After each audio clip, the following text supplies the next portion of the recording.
Hello, this is Mark Abel. Today I'm going to be unboxing the S10e from Samsung. I'm very excited. Woo! So here goes. So here is the box. And I am going to unveil this beautiful phone. You can see it's absolutely gorgeous. Now, a lot of thought went into the purchase of this phone. I like to support small independent companies, and I like to support different types of design. I'd been reticent for a long time to purchase a device from either Apple or Samsung because I thought it was quote unquote too mainstream. Maybe that's the Portland hipster in me. But anyway, the value proposition for Samsung after everything I analyzed was the best. So I don't want to read too much of this script, but I put together some bullet points for myself to keep me on track for this presentation. So number one, I wanted something with a headphone jack. There were a lot of phones that I was interested in throughout this search process that did not have headphone jacks.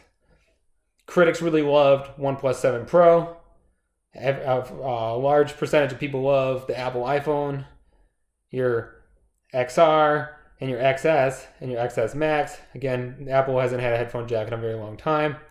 I've had really good experiences with the LG V20, which is many generations ago. They're now on the V50 5G. But anyway, LG, their DACs sound amazing, and I would make the argument that LG is probably the best sounding phone for a person that's going to listen to their phone with headphones. That said, I'm disappointed with their software update schedule. They don't deliver very frequent software updates, so my V20 lost support within a year, so that was disappointing. So I'm kind of boycotting LG for that reason. The Sony Xperia 1 that caught my attention as well. It's one of the only phones with a 4K display and an interesting aspect ratio that corresponds really well with a lot of native Netflix content. So I'm sure the Xperia 1 would be some of your best viewing experiences you're going to get with Netflix on a phone. It has HDR support. Sony's a very advanced company. Again, no headphone jack. That's not going to fly with me. I have many, $150, $200 premium over-ear and on-ear headphones that I like to listen to wired. I just think it is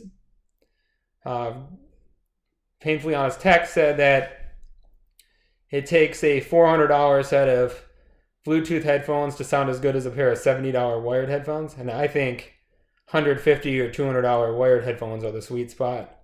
So anyway, then I was interested in gaming phones like the Razer 2. And I do think during the promotionals when the Razer 2 is $500, I think it could be a reasonable purchase because a lot of gamers really love the low latency 140 hertz screen, and even Unbox Therapy even said that he thought that reading news, New York Times, what have you, on the Razer 2 was one of the most enjoyable news reading experiences in terms of just zero lag. But that said, the Razer 2 doesn't have a headphone jack. I believe the waterproofing is questionable on it. There have been a lot of negative comments on Reddit on the wireless charging for the Razer 2 being kind of faulty. So I wanted something with a headphone jack, and basically there's three people with it right now. Samsung, with the exception of Note 10, still has a headphone jack. LG has some marvelously sounding devices with great DACs with headphone jacks, but unfortunately their software updates are lame and they don't provide the support for customers that they should. The ROG phone is really compelling because I like the accessories they had. You could wirelessly stream games through your TV over Wi-Fi with very low latency. There's a dock where you can actually run your phone through Ethernet, which is really, Asus is the only company that does that. So that's pretty awesome. They had great game controllers like what Motorola used to have. And it's a 90 hertz screen, not quite as quick refresh and low lag as the Razer screen, but 90 hertz compares really favorably with that OnePlus 7 Pro, which Samsung doesn't have. But all in all, my next category was I just wanted something with a ton of storage because I want to be able to have all of my Spotify music, all of my favorite YouTube Red videos. I want to be able to have all my podcasts, my high resolution music that I've been accumulating over the years, all my phone contacts, all my social media photos. I use over 170 apps, so I want to be able to have app updates basically in perpetuity without my phone slowing down. So we looked at so point number 2, other premium phones with equal or more storage are more expensive. Your iPhone XR with only 128 gigs, it's going to run you $799. I paid only $750 for this with 256. I was interested in the LG G8, but again, that's 128 gigabytes less of storage for almost $100 more. You can read through my list of premium phones with equal or more storage that are more expensive. List in the description.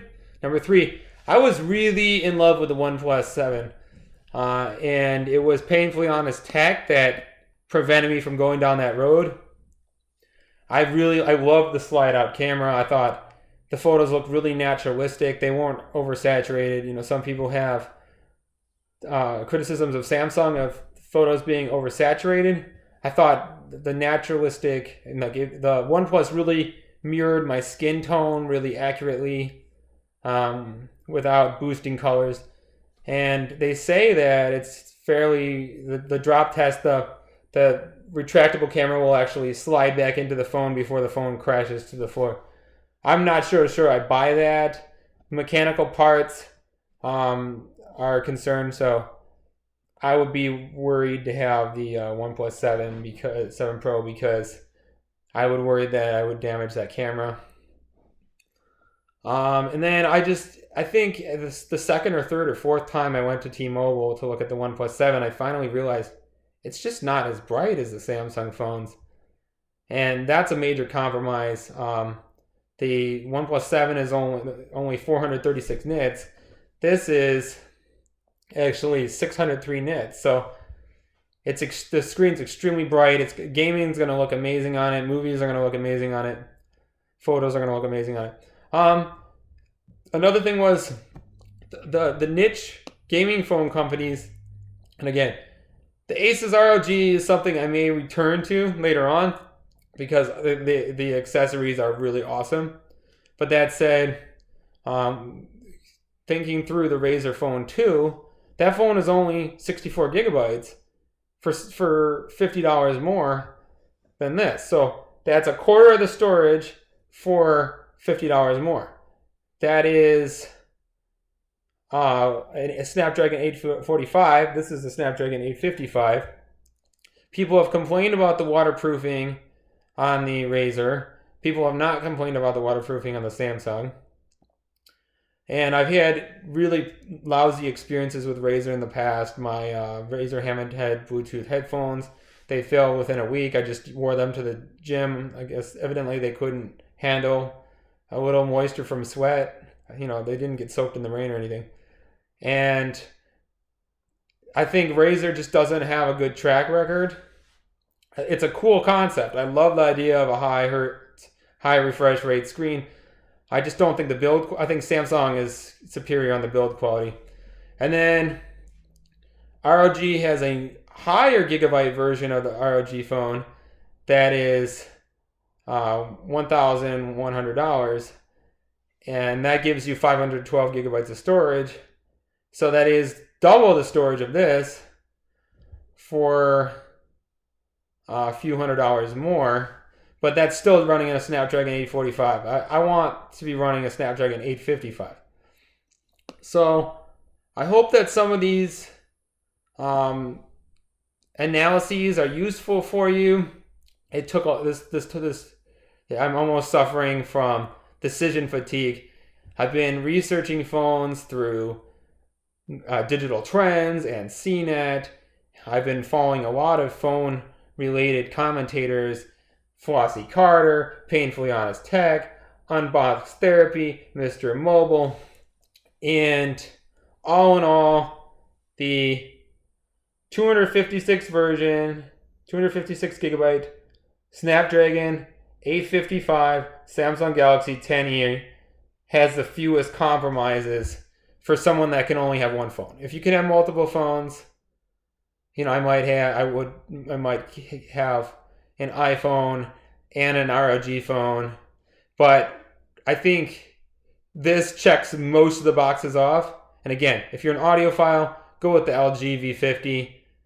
But if you want a good all-around phone with tons of storage and a fast processor and a bright screen, Samsung's it. They're the king of kings. I hope this has been helpful for you, and I look forward to your comments.